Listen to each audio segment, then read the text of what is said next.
पकड़ करके ठाकुर जी रो रहे हैं, मैया मेरी जीप पजर गई, मेरी जीप पजर गई। हमारे ब्रज भाषा में जलवे ते के पजर, कैसे के पजरनु, जलवे से का भयो भैया। ओहो,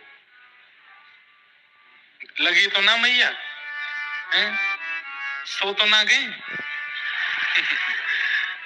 कुर्सी गिर गई, टूट गई। अरे भैया इतना वजन तो लगना रो मैया को, विराज जाओ, कोई भैया अपने अगल बगल में बिठवा लो, आश्रय दो, जगह दो। ठाकुर जी को मिर्च लग गई तो बता रहे हैं,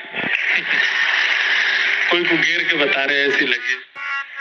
तो ऐसी मिर्च लगी महाराज ठाकुर जी तो जीप पकड़ करके और पाम चला में जोर जोर से रोमे। यहाँ यशोदा मैया जीप पे शहद लगावे लेकिन कोई फर्क नहीं पड़े, रोहिणी मैया ले ले करके लाला को जावे, मिष्ठान का जो खवावे, लेकिन ठाकुर जी सब निकार फेंके, लाल पड़ गए ठाकुर जी। कितनों पानी मुख में डारो, जीप धोई दई, लेकिन ठाकुर जी को चैन नहीं, सबके नेत्रन में आंसू आ गए लाला को देख करके।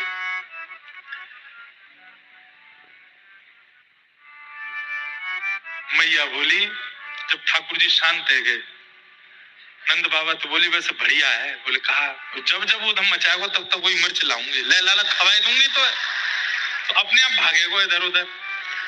तो मैं ऐसे ठाकुर जी की एक लीला, मिर्च की लीला बता मैं। एक लीला ऐसी सुना मैं कि सब गोपी बैठी हैं और ठाकुर जी मैया से जिद कर रहे हैं, मैया। ठाकुर जी मैया बोली कहा बात है? बोले मैया मुझको एक बात बता। बोले कहा, तू मेरो ब्याह कब करावेगी? मैया बोली लाला तू 3 बरस को भयो हो गई, 3 साल को भयो है, नेक नेक चलनो बोलनो ठीक ठाक सीखो है, अब ते ब्याह कर ले को। मैया अब यही तो होना चाहिए, ब्याह करवे के चलवे लग जाए, बोलवे लग जाए तो वह ब्याह कर देना ही चाहिए, और क्या चाहिए मैया? तू मेरे काज बहू लिया। तो मैया बोली अच्छा बहू चाहिए? बोले हाँ, इतनी सारी गोपी बैठी हैं, ढूंढ ले इनमें तो कोई बहू। सब ब्याही ठियाई गोपी, सब खेल रही हैं ठाकुर जी के संग, सबने घूंघट कर लियो। लाला सबन को घूंघट उठाए के देख ले, जो बढ़िया लगे बात तेरे ब्याह कर दूंगी। ठाकुर जी एक एक गोपी के पास जामे, वहां घूंघट उठाए के देखें। अब गोपी बैठी है और ठाकुर जी खड़े हैं, सोचो कितनी हाइट है ठाकुर जी की, फिर भी सिर के सामने ही आ रहे हैं, बहुत उड़ रहे हैं अपने काज। एक एक गोपी को घूंघट उठाए के देखें, ना है मैया जे बढ़िया ना है। बोले काय को? बोले एक घर में 2 अमावस्या ना रह सके, मैं ही बहुत हूँ, मैं कारो जेऊ कारी है, या तो ब्याह ना करूंगा, मैया गोरी बहू लानी है। दूसरी के पास गए और सब गोपियां वो हैं जिनके बाल बच्चे सब खेल रही हैं ठाकुर जी के संग। लाला लाला इसको हमें देख। ठाकुर जी घूंघट उठाए करके देखे, अरे मैया या तो ब्याह ना करूंगा। बोले क्यों? कल मैंने गोबर चुराती वही देखी जे, दूसरे इनके घर पे गोबर चुरावे, मैया एक ही चोर काफी है, 2 नहीं चलेंगे। ऐसी सब ठाकुर जी की मधुर लीला चल रही है। एक वयोवृद्ध गोपी बैठी है, यशोदा मैया से भी बड़ी उम्र की गोपी है, वापस चलो भी नहीं जावे, उठो बैठो भी नहीं जावे। वाकई मन में आने लगी, काश मैं भी युवा गोपी होती तो मैं भी लाला के पास मैं घूंघट करके बैठ जाती, लाला मेरो घूंघट उठाए तो। हे विधाता, तेने मुंह को इतनी पहले काय को बेच दियो? मैं 100 सवा 100 वर्ष की है गई, ये तो मुंह को दादी बोलेगो, मेरे घूंघट काय को उठावेगो? लेकिन ठाकुर जी सबके मन की समझ जाते हैं। सोई ठाकुर जी समझ गए कि ये बूढ़ी मैया मन में यूं सोच रही है कि लाला मैं युवा होती तो मेरो भी घूंघट उठाए तो। सो ठाकुर जी सबरी गोपीन को रिजेक्ट करते हुए, जो बुरी है, जो ऐसी है, या कि नाक मोटी, या कि होठ मोटे, या कि आंख छोटी, या कि कान बड़े, सबन की बताए करके ठाकुर जी बोले मैया मिल गई मेरी बहू मिल गई। मैया बोली कहाँ? सुबह बूढ़ी मैया की गोद में जाके बैठ गए, 125 साल की मैया। मैया मेरी बहू तो यही है। मैया बोली लाला तेरी दादी परदादी की उम्र की, बाकी दांतों नहीं है। बोले बढ़िया है ना, मेरे 2 दांत है या को 2 दांत है, आधी रोटी मैं खाऊंगा आधी जे खावेगी। मैया यही तो ब्याह करूंगा, मेरे यही तो ब्याह करा दे। बूढ़ी मैया के नेत्रों में आंसू आ गए, ठाकुर जी को अंक में भर लिया। कितना मान सम्मान, ठाकुर जी सबको प्रेम देते, कोई गोपी रह ना जाए, कोई भाव रह ना जाए। अभी तक ठाकुर जी के पांव बाहर नहीं पड़े, अभी तो नंद भवन में भीतर ही चल रहे हैं सब लीला। नंद बाबा बोले मेहर, अब लाला 3 साढ़े 3 बरस को है को, अब याकू ने बाहर निकलना सिखा में। पहली बार ठाकुर जी दहली लांग रहे हैं अपनी। सोचिए, ठाकुर जी से दहली लांगना नहीं आता। आंगन चौक में इतना घूमते हैं कि सीढ़ी उतरना, दहली लांगना, ये ठाकुर जी को आता ही नहीं है। कितनी, मैं तो विचार करता हूँ, जगत नियंता जगदाधार पर ब्रह्म परमात्मा जो आपके गुजरात में आकर के इतने विराट हो गए कि 2 पग से तीनों लोग नाप लेते हैं बलि के यज्ञ में, उनसे दहली नहीं लांगी जा रही। यशोदा मैया सिखा रही हैं।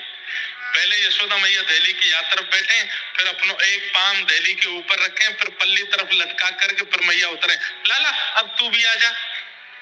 सो ठाकुर जी कह रहे हाँ मैया आऊं। सो इतनी ऊंची दहली, आज भी बड़े मंदिरों में आप जाओ, कितनी इतनी ऊंची ऊंची दहली होती है, आपको उनको चढ़ करके ही लांगना पड़ता है। पुराने मंदिरों में इतने बड़े घर भी पुराने जमाने के, उनमें ऊंची दहली ही होती थी। क्यों? बाहर कभी वर्षा हो तो पानी भीतर ना आ जाए, कीट पतंगे सांप आदि बिच्छू भीतर ना आ जाए, दहली ऊंची होती थी। अब तो दहली नहीं होती, सीधे चढ़ जाओ। तो ठाकुर जी दहली लांग रहे हैं। अच्छा, दहली का एक स्वरूप और होता है, बाहर की तरफ गहरी होती है, भीतर की तरफ कम गहरी होती है। जब आप भीतर प्रवेश करेंगे तो अंदर कम गहरी है, बाहर ज्यादा है। तो भीतर से ठाकुर जी बाहर आ रहे हैं, तो एक पाम अपने ऊपर धर दियो, दूसरी तरफ से ठाकुर जी दहली पे चढ़े, और चढ़ करके दहली पे लटक करके पल्ली तरफ ठाकुर जी अपने पैर लटका रहे हैं।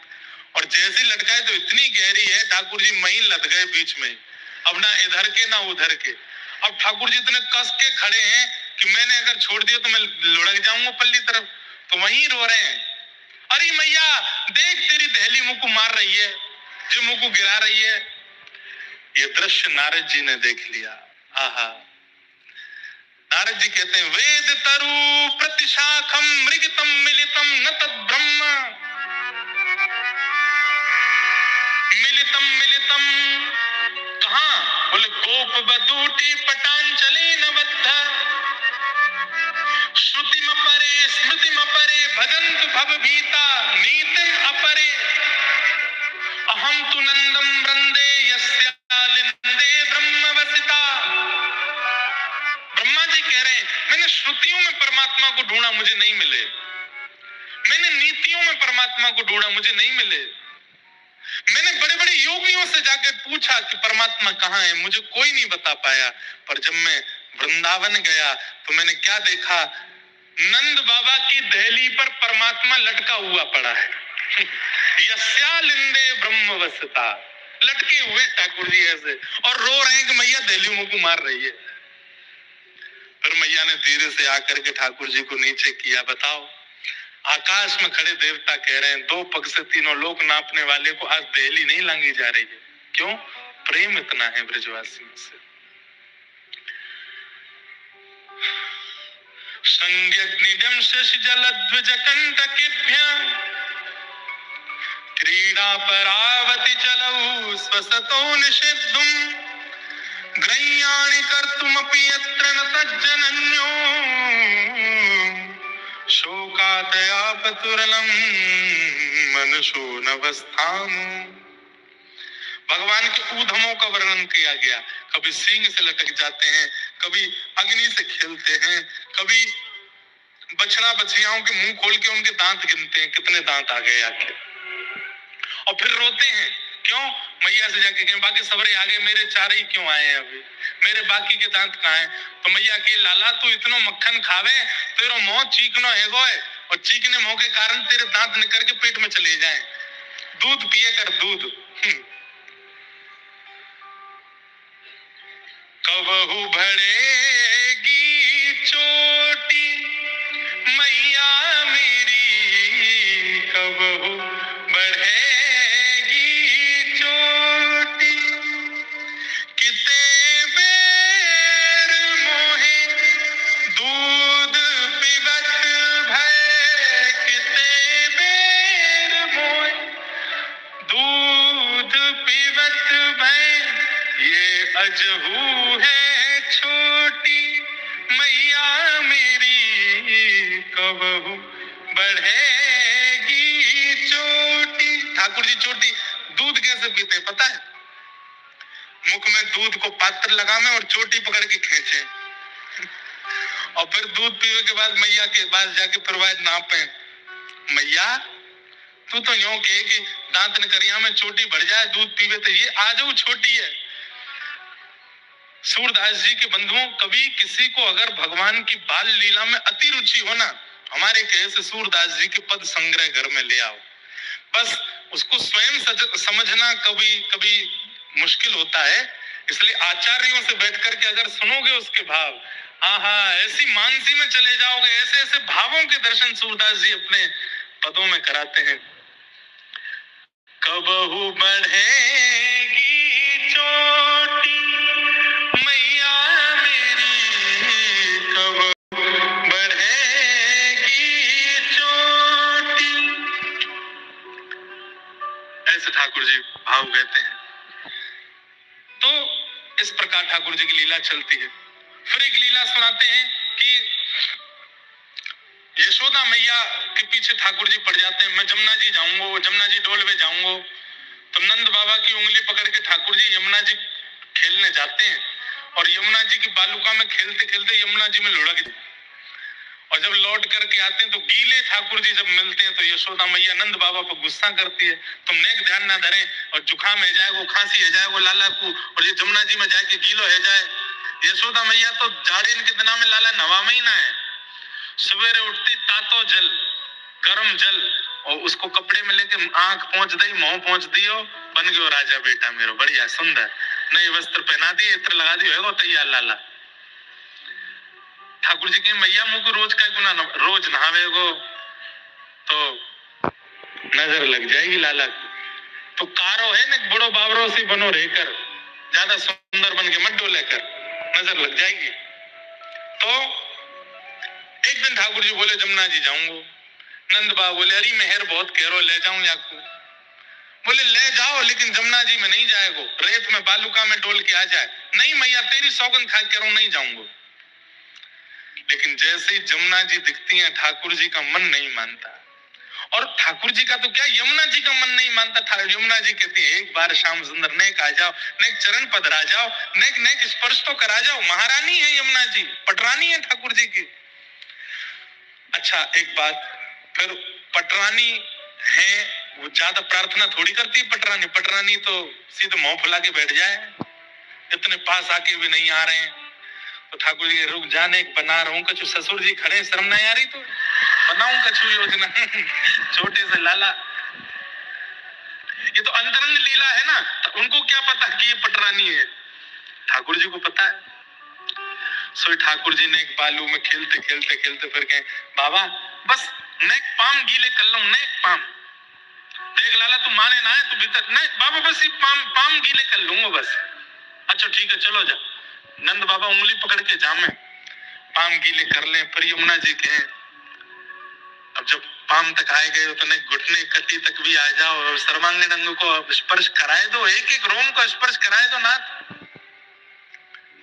सोई ठाकुर जी भीतर प्रवेश करें, और ऐसे चलते चलते नंद बाबा के भीतर मत जाइयो, भीतर मत जाइयो। सोई ठाकुर जी ऐसा नाटक करें कि मानो जैसे गड्ढा है, और में अपना पाम फंसा के ऐसा धड़ाम से यमुना जी में गिरे, और सर्वांगीण अंगों को गीलो करके यमुना जी को अपने सर्वांगीण अंग के सुख को प्रदान कर दे। यमुना जी बोली जय हो, तृप्त है गई, आनंदित है गई, आज सुख मिल गया। ठाकुर जी तो सुख मिलो, मोह कहाँ मिलेगो घर पे, मैया दंडांत मारेगी आज। ठाकुर जी बोले कछु तो योजना बनानी पड़ेगी। अब जैसे ही गिरे ठाकुर जी, तो गिर के यमुना जी को सुख दियो। ठाकुर जी तुरंत सोचे कि गीलो तो मैं है गया हूं, डांट तो पड़ेगी, अब कुछ योजना बनाऊं। सो ठाकुर जी डूब की नाटक करने लगे, अरे बाबा बचाइयो, अरे बाबा बचाइयो, ये जमुना जी मुंह को भीतर खींच रही है, बाबा बचाइयो। जैसे ही नंद बाबा लाला मेरा हाथ पकड़, सो ठाकुर जी ने दोनों हाथ पकड़ के नंद बाबा को गिर दिए, वो गीले कर दिए, गीले है गए दोनों। नंद बाबा बोले ऐसा उद्यमी है गो लाला तू, मुंह गीलो कर दियो। ना बाबा सही में गिर गो, मैं भीतर तो कोई खींच रहा हूं, अब पता ना कहां भाज गो। नंद बाबू घर चल तू, तो यशोदा ते आज आज मैं तेरी शिकायत करूंगा। ठाकुर जी नंद भवन की ओर जा रहे हैं, डर रहे हैं आज मैया नहीं छोड़ेगी। लेकिन ठाकुर जी इतने चतुर हैं, जैसे ही नंद भवन दिखो सोई ठाकुर जी नंद बाबा की उंगली छोड़ के दौड़ करके नंद भवन में पहले ही घुस गए और रोते रोते गए, मैया आज मेरे संग बहुत बुरा भयो। बोले काई को? बाबा की नाम नहावे की इच्छा है, स्वयं तो नहा लिए और मुंह को भी धक्का दे दियो जमुना जी में। मैया देख मैं पूरा गीलो कर दियो। जैसे ही नंद बाबा है, यशोदा मैया बोली तुम्हें नहीं क्यों ना लगे, छोरा गिर दिया तुम्हें धक्का मार दिया या खुद बचवे के काजे या गीलो कर ले। नंद बाबू बोले कितनो झूठ हो यशोदा, या कि कैसे बताऊं तो मैं, खुद गिर जाए मेरे हाथ पकड़ करके खींच ले, मोह गीलो करो यहाँ क्यों करो, मैंने धक्का दियो। और फिर मैया की साड़ी तो ऐसे देखे नंद बाबा को, फिर क्या ऐसे ठाकुर जी लीला कर। हमारे नाना जी एक पद सुनाते थे, या इसको कहते हैं सींग दिखाना। क्या कहते हैं? हमारे ठाकुर जी सींग बहुत दिखावे। आपको पता है श्रीनाथ जी को स्वरूप कैसा है? ऐसो। और ये यहाँ पे जो भुजा है वो ऐसी है। यहाँ में एक भाव ऐसे भी है कि ठाकुर जी एक भुजा से आपको बुला रहे हैं कि मेरे समीप आ जाओ। जो समीप आ जाए ठाकुर जी के वाकू में ऊपर उठाए लूं। अब देखो भाव सुनना, श्रीनाथ जी भुजा से बुला रहे हैं कि मेरे समीप आ जाओ। समीप आओगे तो कहाँ आओगे? सीधे चरणन में प्रणाम करोगे तो नेत्र नीचे कर रखे कि मैं तो को देखूंगा, और जब मेरी दृष्टि तो पे पड़ेगी तो मैं तो को अपनी भुजा में उठा लूंगा। फिर कोई ने पूछी, बोले दूसरे हाथ को अर्थ कहा है? बोले दूसरे हाथ को अर्थ है ठाकुर जी जो बुलावे पे भी समीप नहीं जा रहे उनको सिंह दिखा रहे हैं। बोले रहे तू संसार में नए तेरो बेड़ा पार है पाएगो, तेरे काजे तो सिंह ही है। ऐसा भी भाव ठाकुर जी को अनेक भाव है, एक भाव ये भी है। हमारे नाना जी एक पद सुनाते, नंद लाडले ने घेर लई, नंद लाडले ने घेर लई। श्री राधा रानी की चचेरी बहन है चंद्रावली। अपने पुष्टि मार्ग में भी चंद्रावली जी के खूब पद गवे। चंद्रावली जी को ये पद है। चंद्रावली जी कह रही हैं कि मैं तो दही बेकवे के काजे मथुरा जा रही और बीच रास्ता में नंद के लाला ने मुंह को घेर लियो। इसको कहते हैं दान लीला। ठाकुर जी मथुरा जावे वारी गोपीन सो दान मांगे, दे दही को दान। गोपी के काई को? बोले जे मार्ग हमारे पर दादा ने बनवायो या को टैक्स देके जाओ, कर देके जाओ। ये मथुरा जावे वालों मार्ग है, हमारे पिताजी दादाजी पर दादा ने बनाओ। या हमारे ठाकुर जी बीच रास्ता में गोपीन को रोक के उनसे दान मांगे दही को। तो नंद कितना सुंदर पद है। चंद्रावली कह रही है कि अरे आज तो मैंने बहुत जोर को मजो चकायो लाला को। बोले कैसे? नंद लाडले ने घेर लई, नंद लाडले ने काई को घेर ले। घेर नो समझे? घेर नो समझे? घेर नो मतलब मुंह को रोक लियो। मैंने की लाला कहा बात है? बोले मुंह को दही खवाओ। मैंने की अरे लाला आगे भी गोपी निकल के गई है, पीछे गोपी आ रही है, इनते नाम आगे हर बार मुंह को घेर ले। तो लाला कहा बोलो, अगली को पत्रो पिछली को बासो, बीच की मेरे मन में बस गई, नंद लाडले घेर ले। अरे गोपी आगे वारी की दही, मैं तो दही को ऐसो छेंटा हूं मुझको दूर से सुगंधी आ जाए।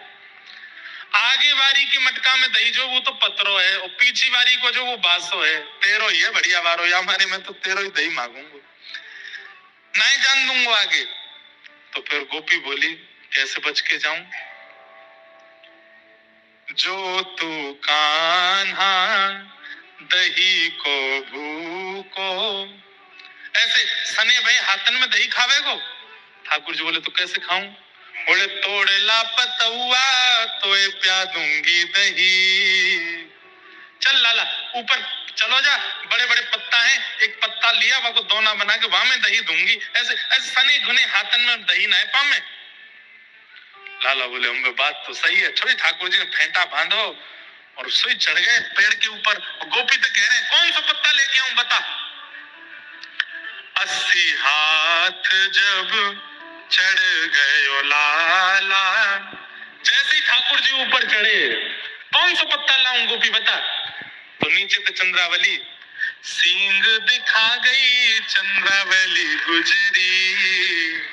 नंद लाडे ने घेर सिंह दिखा के बोले चढ़ो रे ऊपर और तुरंत भाज करके मथुरा पहुंच गए।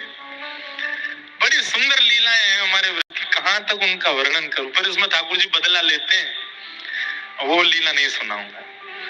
उसमें ठाकुर जी गोपी बन के जाते हैं, ठाकुर जी तहकीकात करते हैं कि इससे बदला कैसे लूं। थोड़ी सुना देता हूँ। तो चंद्रावली की दूर की मुसेरी बहन आने वाली है 2-4 दिन बाद। ठाकुर जी को ये बात पता चल जाती कि मुसेरी बहन आ रही है और यानी बचपन से देखी ना है या पता ना है वो दिखवे में कैसी है। ठाकुर जी बोले हम बन के जाएंगे मुसेरी बहन। सोई ठाकुर जी लहंगा बढ़िया पहन करके सुंदर चुन्नी डाल के घूंघट डाल करके पहुंच गए चंद्रावली के यहाँ और द्वार खटकान लगे। मानंद अंदर तो बोली कौन। तो ठाकुर जी भारती कहे मैं भूल गई तेरी मौसी की छोरी मारते आई हूँ। अरे बहन तू आई है। सोई द्वार खोल करके महाराज अपने अंक में भर लिए। ठाकुर जी ने भी अंक में भर ली। चंद्रावली को एक बात का बड़ा गुमान था, क्या कि वो पतिव्रता नारी है, अपने पति के अलावा कोई को देखे भी ना है। ठाकुर जी बोले रुक जा बताऊं। ठाकुर जी ऐसी बाकी मुसेरी बहन बन के गए। अभी ठाकुर जी 5-6 वर्ष के, बस 4-5 वर्ष के छोटे से मुसेरी बहन बन के गए और रात्रि में वाकई समीप मुसेरी बहन बन करके सोए गए और सोए करके रात्रि में बोले पतिव्रता नारी है। हाँ हरी बहन मैं तो बड़ो नियम को पालन करूं, ऐसे रहूं, मैं तो कोई पर पुरुष को देखूं भी ना हूं। सोए ठाकुर जी ने अपने वस्त्र आदि उतारे, बोले मैं हूं कन्हैया, देख तेरे बगल में सो लियो। और सबरे सखान को जाके सखीन को पहले से ही बताया है, बोले देखो मैं यहाँ के संग ऐसी लीला करूंगा। चंद्रावली के संग ऐसी ऐसी मधुर लीला ठाकुर जी करें। बंधुओं ये सब लीलाएं प्रकट और अप्रकट रूप से कई जगह कहने की नहीं होती, पर ब्रजवासियों के संग ऐसी ऐसी मधुर लीलाएं की हैं, ऐसे ऐसे भाव ठाकुर जी ने किए हैं कि उनको सुनकर के देवताओं की भी बुद्धि घूमती कि सच में परमात्मा है। तीनों लोगों का भार इनके सिर पे है, पर इनको ये पता है कि मुझे चंद्रावली से बदला लेना है, मुझे इनको ये पता है कि मुझको वहां को दही लुट। मतलब छोटा सा वृंदावन, छोटा सा ब्रजमंडल और इन ब्रजवासियों की छोटी छोटी लीला में ठाकुर जी इतना अपना इन्वेस्टमेंट और इतना अपना मन लगाते हैं, कितना प्रेम करते हैं ठाकुर जी इन ब्रजवासियों से। ऐसे ठाकुर जी की लीला और इन्हीं लीलाओं का वर्णन फिर यहाँ किया गया। भगवान की माखन चोरी लीलाओं का भाव सुनाया गया। तत्पश्चात एक दिन ठाकुर जी ने यशोदा मैया की नानी पर सास के समाने की हंडी तोड़ दी, घर की हंडी तोड़ दी। तो मैया ने पकड़ के लाला ऊखल से बांध दिए। जैसे ही ऊखल से बंधे ठाकुर जी, तभी नल कुंवर और मणिग्रीव 2 वृक्ष के रूप में कुबेर के पुत्र खड़े थे, शाप लगा था उनको। दोनों के बीच ठाकुर जी पहुंचे, जैसे स्पर्श किया दोनों पेड़ टूट करके गिर गए और देवता उनमें से प्रकट कुबेर के पुत्र हो गए। उन्होंने भगवान की स्तुति गाई। वाणी गुणानुकथने श्रवणो कथायां हस्तौ च कर्म सुमनस्तदपादयोर्न स्मृत्यां शिरस्तव निवास जगत् प्रणामे दृष्टि सतां दर्शनेस्तु भवत्तनूना। बहुत सुंदर स्तुति है ये, इस श्लोक को ध्यान से सुनिए। हे नाथ, वाणी गुणानुकथने श्रवणों कथायाम, ऐसी कृपा कर दो कि हमारी जीव आपके गुणानुवाद गावे, हमारे कान आपके गुणानुवादों को सुने। हस्तौ चकर मसु मनस्तव पादयोर्न, हमारे हाथ आपकी सेवा करें, हमारे चरण आपकी प्रदक्षिणा करें। लेकिन दृष्टि के लिए क्या मांगा? दृष्टि सताम दर्शनेस्तु भवत्तनूना। ध्यान से सुनिएगा। कुबेर के पुत्र कह रहे हैं कान आपकी कथा सुने, जीव आपकी कथा गावे, हाथ आपकी सेवा करें, पैर आपकी प्रदक्षिणा करें, और दृष्टि किसको देखे? बोले भवत तनु नाम, आपके जो तनु है, मतलब आपके जो अंश हैं, आपके जो तनु, भगवान के पुत्र कौन है? संत जन, वैष्णव जन, भक्त जन, कथावाचक जन, ये सब भगवान के तनु हैं।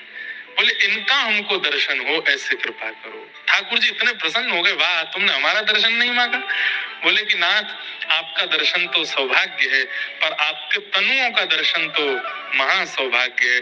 वो आपके, हम तो आपके एक ही रूप को देख पाएंगे, आप उखल बंधन में हो, इस रूप को हम एक बार में एक दो आंखों से देख पाएंगे, पर आपके जो तनु होते हैं वो तो 10 मिनट बैठ करके 10 प्रकार के आपके दर्शन करा देते हैं। कभी माखन खाते हुए, कभी गिरिराज जी उठाते हुए, कभी रथ चलाते हुए, कभी सुदर्शन चक्र घुमाते हुए, आपके तनु इतने सारे दर्शन कराते हैं। इसलिए हमारी दृष्टि उनके दर्शन करे, ऐसी कृपा करो।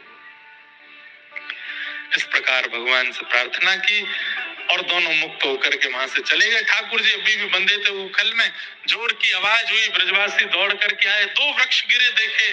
सब ब्रजवासी बोले मैया तेने काई को बांधो लाला, देख 2 वृक्ष गिर गए आके ऊपर। मैया बोली अब कहा करें? सब ब्रजवासी बोले मैया जाद नाते लाला भयो है, राक्षस संकट आते ही जा रहे हैं, अब गोकुल से कहीं और चलो। नंद बाबा के बड़े भैया ने कही मेरी नजर में एक नयो वन है, वाको नाम है वृंदावन, यदि आप आज्ञा करो तो गोकुल से हम सब वृंदावन की ओर चले। और श्री नंद बाबा, यशोदा मैया, लाला, बलराम जी, रोहिणी जी और संपूर्ण गोकुल बैलगाड़ियों में अपना सारा सामान लाद करके इतने प्रसन्न हैं ठाकुर जी, इतने प्रसन्न हैं कि बस पूछिए मत कि महाराज अब वृंदावन जाना है। क्यों? किशोरी जी के हृदय कमल से प्रकट है वो वृंदावन, वहां हमको जाने को अवसर मिलेगा। वो पद तो हम नित्य गाते ही हैं। बाईसा कहती हैं, लागे वृंदावन को आली माने, लागे वृंदावन को, लागे वृंदावन को आली माने।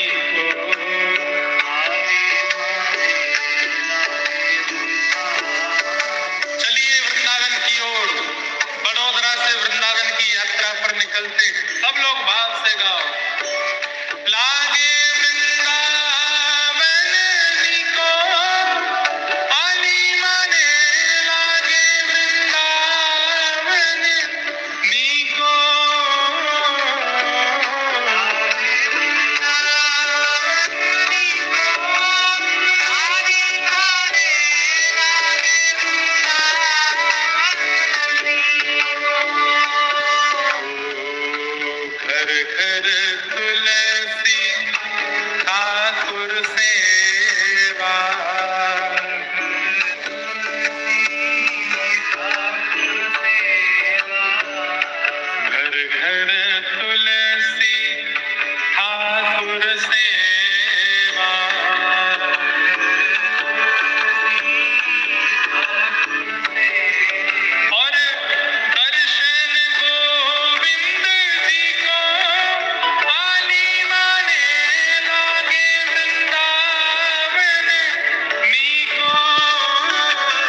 गिरधर नागर मीरा के गिरधर नागर मीरा के प्रभु गिरधर नागर मीरा के प्रभु गिरधर नागर हे प्रभु गिरधर नागर गिरधर नागर प्रभु गिरधर नागर गिरधर नागर हे मीरा के प्रभु गिरधर नागर मीरा के गिरधर नागर भजन बिना नर फीको आली माने लागे वृंदावन नीको भजन बिना नर फीको आली माने लागे वृंदावन नीको भजन बिना नर फीको आली माने लागे वृंदावन नीको बिना नर फीको आली माने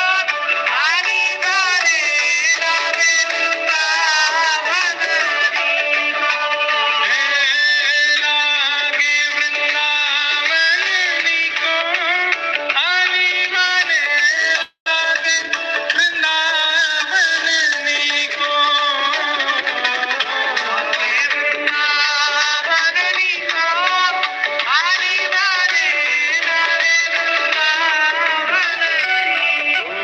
माने लागे वृंदावन नीको वृंदावन नीको आली माने लागे वृंदावन नीको आली माने लागे वृंदावन नीको आली माने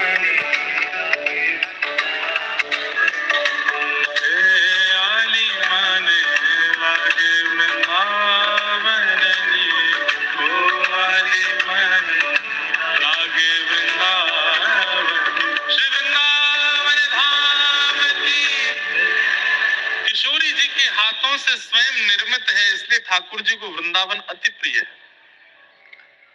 यत्र वृंदावनम नास्ति यत्र नो यमुना नदी यत्र गोवर्धनम नास्ति तत्र नो रमते मनः।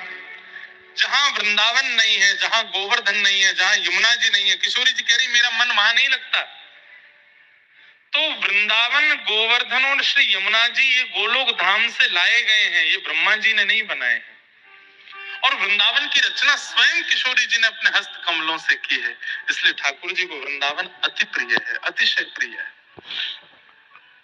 ऐसे श्री वृंदावन धाम ठाकुर जी पहुंचे।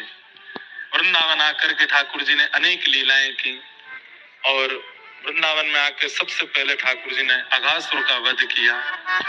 तत्पश्चात ब्रह्मा जी को मोह हुआ था, तो ब्रह्मा जी के मोह को दूर किया।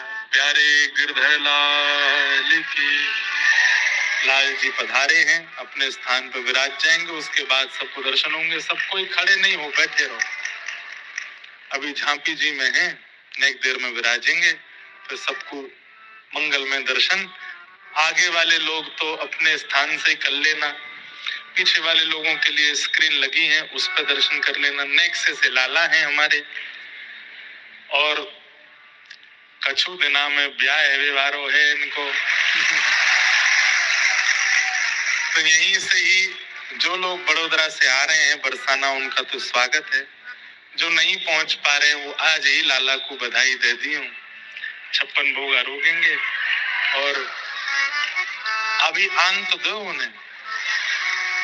मंगल में आनंद आज कथा में होगा। लाल जी के मधुर दर्शन, पद पदावलियों का गायन होगा, उसके बाद आरती होगी, फिर आज की कथा विश्राम होगी। तो अघासुर नाम के दैत्य का ठाकुर जी वन में वध किया। तत्पश्चात ब्रह्मा जी का मोह दूर किया। कालिया नाग यमुना जी में प्रविष्ट हो गया है। बहुत दिन से हमने कालिया नाग चरित्र नहीं कहा, आज सुना देते हैं। कालिया मान मर्दन लीला ठाकुर जी ने की। बंधुओं, यमुना कौन है? यमुना है भक्ति। और कालिया कौन है? कालिया है पाखंड।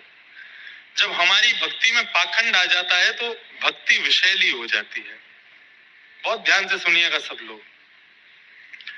कालिया नाग पाखंड है। जो लोग भक्ति में पाखंड का आश्रय ले लेते हैं, एक प्रकार से उनके अंदर कालिया नाग प्रविष्ट हो गया है।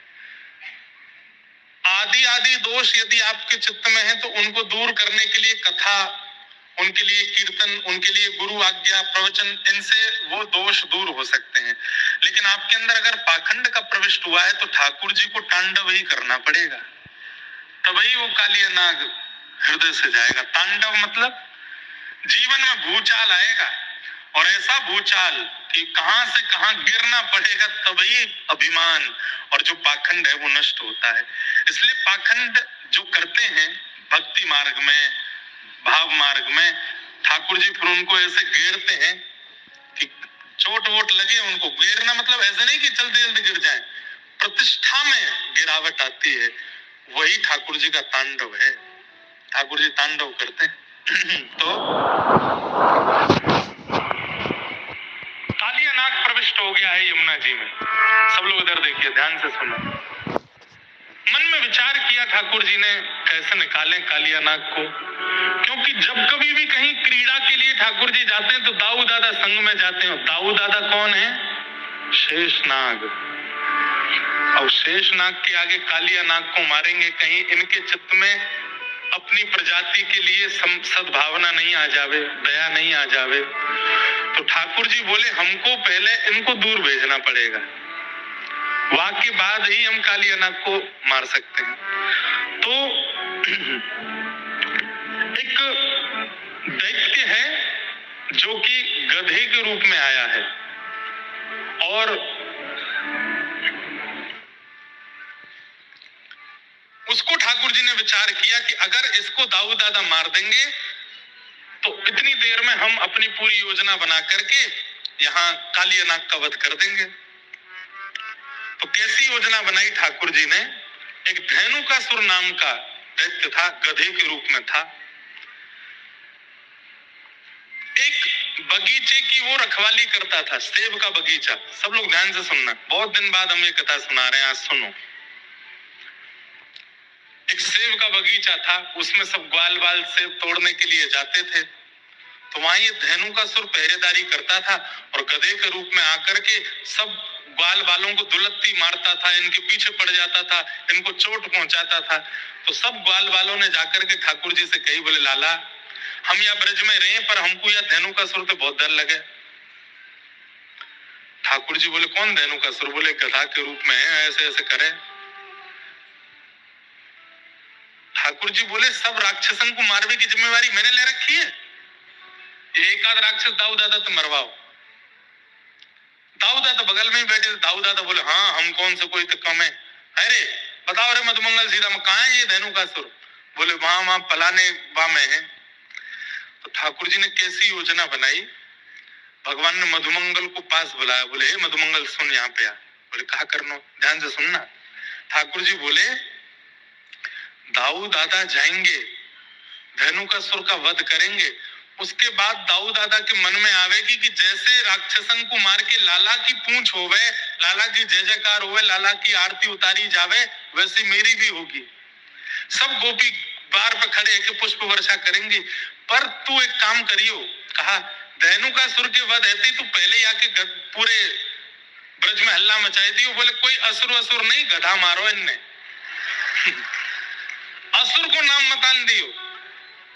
तो बोले पूजा तो होएगी ना, इनकी हंसी उड़ेगी, और जब इनकी हंसी उड़ेगी बाद में इनको पता चलेगी कि ये काम मैंने करवाया हो, तो 2-4 दिन की नहीं है दाऊ दादा हम अपनी पंगत दूसरी बना लेंगे, और जैसे ये दूसरी पंगत में जाएंगे हम भाई बीच में जाके कालिया नाग को मार देंगे। ठाकुर जी ने ऐसी योजना बनाई। यहाँ महाराज सब ब्रजवासी ने पहले तो खूब चढ़ा दिए दाऊ दादा ऊपर, दाऊ दादा हमारा ऐसा हो, दाऊ दयाल ब्रज को राजा, भांग पीवे तो यहाँ पे आ जा। दाऊ दादा आगे आगे चल रहे अपने हल मुशल लेकर के, बोले हम देखें धेनुकासुर कहाँ है। सब गोपीन सब कह के गए, अकेलो लाला असुर नहीं मारे, आज मैं मार के आऊंगा एक। गोपी बोली हाँ जाओ दिखाओ, मार के आओ। दाऊ दादा गए। अब दाऊ दादा बलराम जी हैं, शेषनाग है, कोई कम है?